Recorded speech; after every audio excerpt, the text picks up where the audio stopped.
Diyan ka magpapagupit, di ba? Di bagay mo.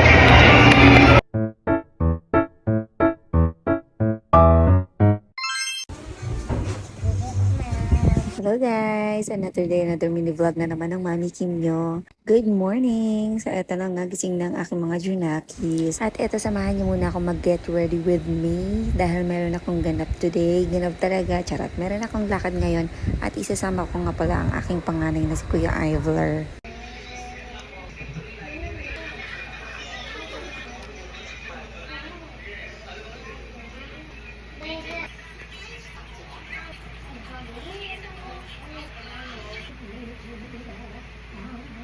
Ma'am.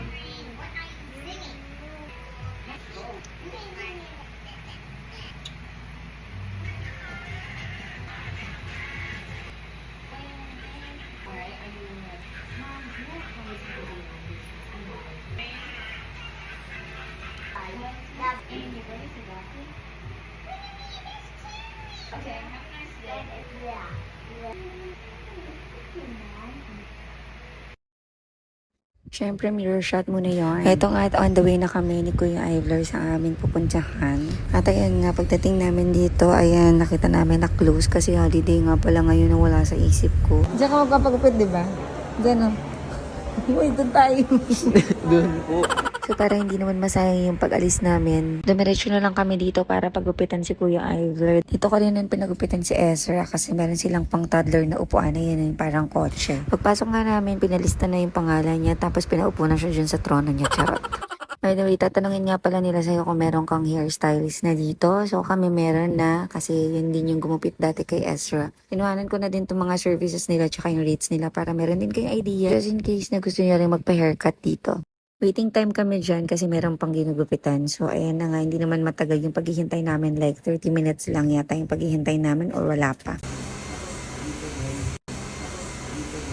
Ito nga, tinisimulan na siyang gupitan. Sabi ko nga dun sa senior hairstylist namin. Katulad nung kay Jericho Rosales na haircut. Kasi parang almost same sila ng hair texture. Kasi dati naman hindi ganyan yung buhok ni Kuya Ivler. Kaya lang nagkaganyan kasi nung biglang ginupitan namin siya. Tapos sobrang haba ng buhok niya. Sobrang shiny and manipis. And sobrang ganda. Parang ako. Charat eh. O, di mo kinaya. Charat. Totoo pala yun no. Kapag sobrang haba ng buhok mo, tas bigla mong pinaputulan, talagang magtatampo. Parang pagtatampo ng jowa mo sa'yo. Uy, natingin na sama natingin sa akin. Charat. By the way, ngayon ko nga lang pala na-realize habang ine-edit ko tong video na to. Mas bagay pala sa kanya yung ganyan lang nagupit. Yung peg kasi na pinakita ko, maiksi talaga. And medyo manipis. Dahil nga medyo mabilis sumaba yung buhok ni Kuya Ivler. Pero okay pa rin naman yarn. Gapo pa rin naman yarn siya. Uy, gusto mo yarn? Charat. Namasahin na yan siya dyan dahil tapos na rin ang kanyang pagpapagupit. So kahit haircut lang yung in-avail nyo sa kanila, meron pa rin yung kasamang masahe.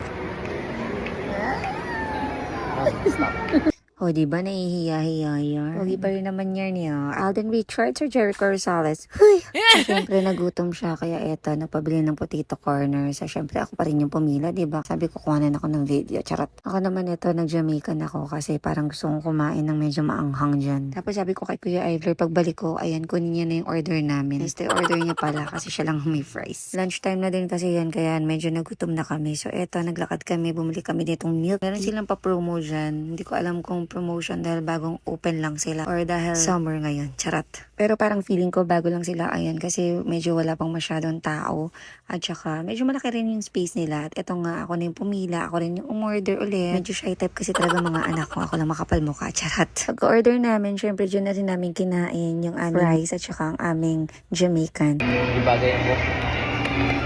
Oh boy! Di ba po ang bagay sa akin?